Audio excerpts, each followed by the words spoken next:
Have you ever loved people so much that you wish, if the only way for them to get salvation is that you are cursed? Have you ever wished that?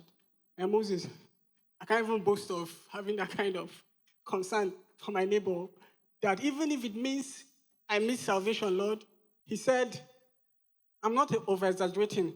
Christ and the Holy Ghost are bearing me witness that I'm not just making mouth. We are going to see in a moment why Paul was so sorrowful while he was in deep pain from verse 4. Now, he's talking about the people right here. He said, I grew up with them. They had everything going for them. They had, the family, they had glory, they had covenants, they had revelation, they had worship, they have promises. Let me read verse 5. Maybe it will give you a clue to who I'm talking about. To say nothing of being the race that produced the Messiah, the Christ, who is God over everything. That is Christ that died, had to even come out from their root. How privileged can these sets of people be to have all the covenants, all the promises, even the Messiah came out of them? So why is Paul so concerned about a people that, to me, we are so privileged? Because they had everything. Everything you ever read in the Bible about covenants, about the ways of God, the acts of God, they were the custodian. What happened along the way? We'll be reading further, verse 6 to 13, and you're going to see what I call God's sovereignty. Now, when we talk about sovereignty, it means God has total control and can turn anything as he wills. He won't need to ask you. He won't need to consult you before he does some things. Because as we read forward, you're going to think God is partial in a way. In verse 6, Paul clarified that not all physical descendants of Abraham are true children of God. It has nothing to do with genetics. Now, these people that Paul is concerned about are the children of Israel. And right here, I could just go forward and think that, why did you have to pick that race? While we are here and suffering in Africa, you picked one race and you showed them mercy and you showed them love. You were there for them. You provided everything. You made them your own. And now, God is clarifying through the mouth of Paul that not everybody that was given birth by Abraham is a true Israelite. Now, this is what I mean. For the fact that God appeared to Abraham and gave him a promise doesn't mean that every offspring from him is a true Israelite. Okay? Let's look at it this way. You would think that it should be automatic that Ishmael, since it's from Abraham, by genetic now, should be called, Israelite by the Spirit. But no, what really makes you an Israelite? And this is where the engraftment comes in. This is where we even have a part now. Because genetically, we are not associated to Abraham in any way, right? But God decided to give us a promise that anybody now, if anybody, can receive Christ, has been adopted into the family, has been adopted as a spiritual Israelite. Let's read further. He explains that whenever you see God do stuff, he explained in verse 7 that whenever you see God show mercy in a way, it's not by merit. It's not by merit at all. Because sometimes we'll ask ourselves that, did Israelites ever do anything? Is it that they prayed or they had a walk with God? They didn't do anything. God decided by, I'm going to say maybe a word you've not heard before, election of grace. That God can come now and decide to show mercy on Jerry and leave Isaac. It's partial. Now, if you should pick Jerry now and leave Moses, you say, what did I do? And you will keep asking yourself, why Jerry? Is it that he did something? You see, that when God chooses to move, when we sing your God from beginning to the end, there's no place for argument. That is what Nathan Abbasi meant, that anything you do,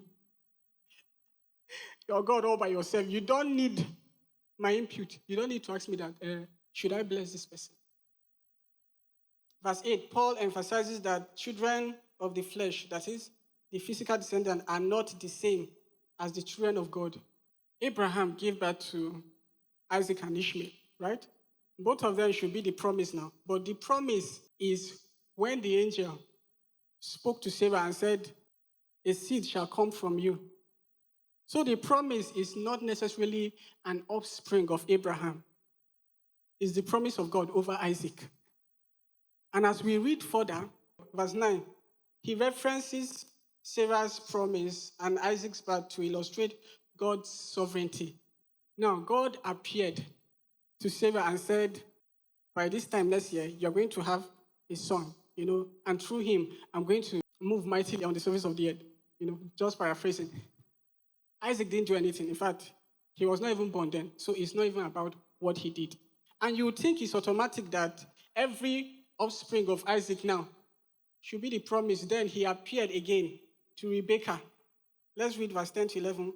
Paul uses the example of Jacob chosen over Esau to illustrate God's sovereignty. He appeared again to Rebekah, Isaac being the husband now, and he told her that you are going to give birth to 2 children.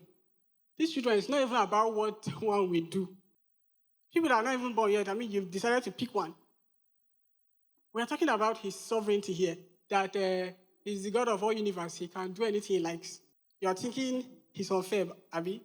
We are moving. So, verse 12 to 13, as it is written in Genesis chapter 25 to 23, to show that God's choice was made before the twins were born or had done anything bad or evil. Look at this. Have you ever seen, let's say I'm a carpenter now, and I make furniture for a living, and I decide to make coffins too, right? And I decided to make, really fine chairs that you can keep in the parlor. It beautifies. Now, the coffin will walk up to me will come and ask me that, why will I decide to make him a coffin? So, Moses, when you are thinking that God is partial, that is what you are trying to do.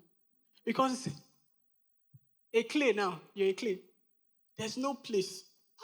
There's no place you can argue this one. There's no place for that kind of argument that you now challenge God and say, why will you decide to bless? Because how can a clay now come up to God and say, why will you make me a mug? When you can make me a pot for drinking water? In fact, if you have a clay that can talk, well, we are clays that can talk. But if you have a clay that can talk like that, it will be a disrespect. Serious disrespect. Now, Paul said something in verse 22 to 24. Paul concludes that God's patience and his mercy are also part of his righteousness. What do you think, or what do you honestly feel makes God righteous? What he does? Is that what makes him righteous? I would like to put it this way. God is righteous first.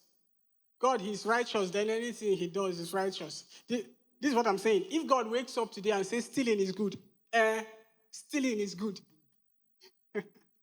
So this erases the instances where you say, I've been waiting for God for so long, and he has not come true, and you're like, God, you're unfaithful. No. What he does now, whether he chooses to show up in your life or not, he's still faithful. I'm not faithful because I do faithful things. Maybe I meet your need and I'm always there for you. I'm faithful even when I don't decide to show up. I'm the definition of morality. That's what God is telling us, that I define morality. I define what is good or bad, not you, not your ideologies. In verse 25 to 29 now, we are going to see Hosea and Isaiah's references concerning this matter. Now, we are talking about God's sovereignty and his election of grace, him deciding to favor one and not favor the other, him deciding to love one and seemingly hate the other. He's sovereign. He can do anything, So Paul quotes Hosea chapter 1 verse 10 to illustrate God's plan to call a people among the Gentiles. Now, if you look at who the Gentiles are, we are the Gentiles. Before Christ came, we had no place because we are not connected to the fold. We are not connected to the lineage of Abraham. We had everything we would have done would have ended in futility. If you like, keep all the law. You are going to hell. And God decides to even call us. It's not about what we did. You see the same God now. I think now Moses will be happy because his God is favoring him in this point now, because it's not about what you did. We are Gentiles.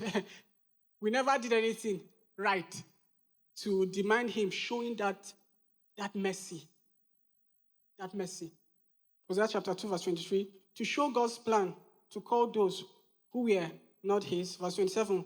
Paul quotes Isaiah chapter 10, verse 22 to 23 to demonstrate that only a remnant of Israel will be saved. Now, this is prophecy. This is Isaiah prophesying a long time ago that even the people that God called his own, I mean the descendant now of Abraham, of Isaac, and of Jacob, that were legally adopted, by God to be his own, that a time is coming that only a remnant, only a handful. They've not even done anything at this point. God is a chess master. And we are all, what are they called? Those pawns, right? Yeah, in that chessboard. We are all playing different roles. And you can even, at this point, ask a question and say, then why do we even stress ourselves? If our fate is already sealed like this, Abi, if I know that this is what God has separated me for, he didn't even allow me to have a say in the matter. But this is just to explain to us God's sovereignty, his ability to do what he wants to do. And let me just reemphasize this now. He's not righteous because he does what you think is righteous, right? Like always showing up for your need, always providing, right?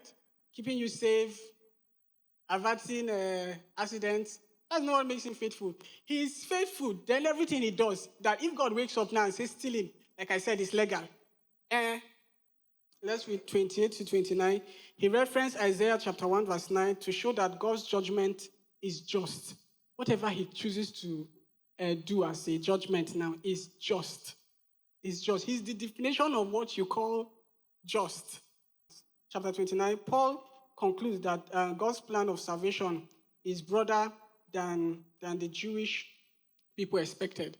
Remember, in chapter 1, Paul was concerned that how can a people that, we are called God's own. God gave them the covenants, the promises. In fact, they are the same race that Jesus had to come to the earth, and die through that lineage. Then what happened? Why was Paul so sad? Why was he so concerned about these same people?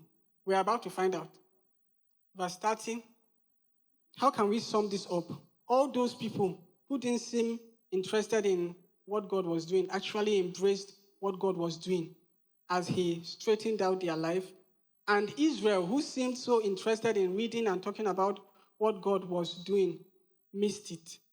Now, if you know the children of Israel, you know that they were custodian. In fact, they knew the ways of God.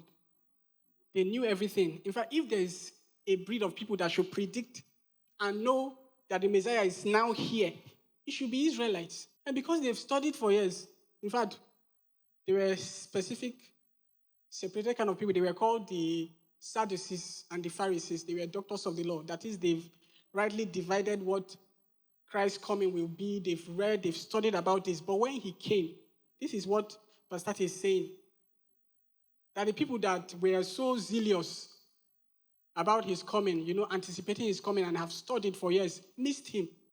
They missed him. And we, the Gentiles that were uninterested, we didn't even know that something like that was existing. By faith, we were able to plug in. And then, we are going to find out why they missed it. Let's read further. How could they miss it? Because instead of trusting God, they took over. They were absorbed in what they themselves were doing. And they didn't notice God right in front of them.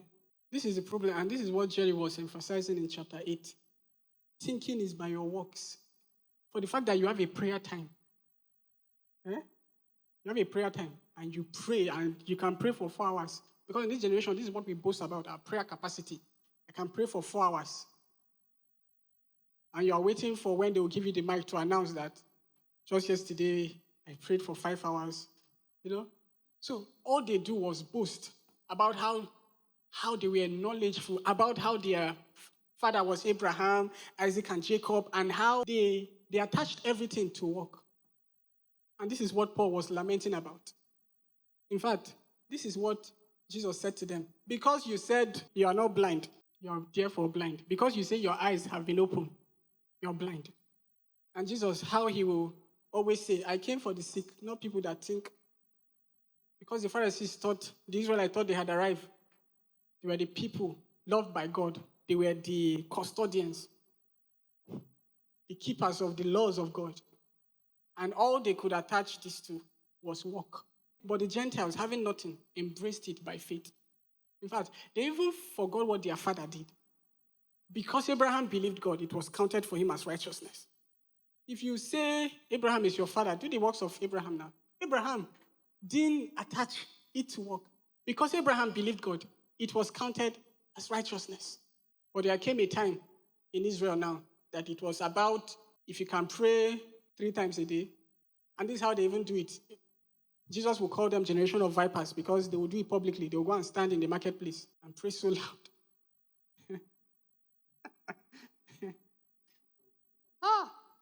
Now, in verse 33, Isaiah gives us this metaphor. He said, careful, I've put a huge stone on the road to Mount Zion. There's a huge stone on the road to Mount Zion. Who is this huge stone? It's Jesus. For those people that claim they can see, like the Pharisees, they didn't even observe that there is a stone. So they stumbled and they fell. Because they thought it was by their own ability. They thought it was by their own works. But we Gentiles, that we have nothing to boast about. We can't even boast about knowing the Bible so well or being custodians. We lean on his ability, on Jesus' ability by faith. And this is how breakthrough came for us. But people that were called his own couldn't even see because they attach it to work. You see the book of Romans highlighting, emphasizing, it's not by your strength. Embrace the finished work of Christ. Embrace it. That the more you try now, the more you feel, I just need to pray more. I'm not saying prayer is not good, but there's a foundation now you must know that unto God who is able to keep